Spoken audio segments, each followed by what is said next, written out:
છે વાહ ભાઈ વાહ, તે તો કેટલાયના પતંગ કાપી નાખ્યા. અરે એમ કાઈ હોય, ઉત્તરાયણની 15 દિવસની વાર હોય ને ત્યાં આજુબાજુની શેરીવાળા છોકરા મારી પાસે ટ્યુશન લેવા આવે.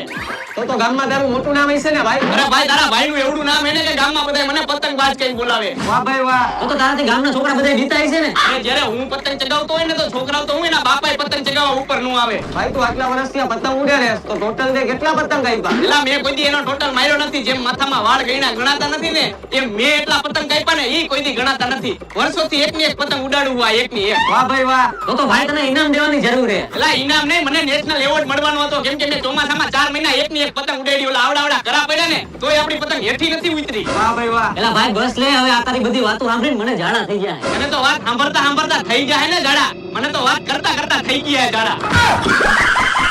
અરે ભાઈ પતંગ પકડ, હું જાતો આવું.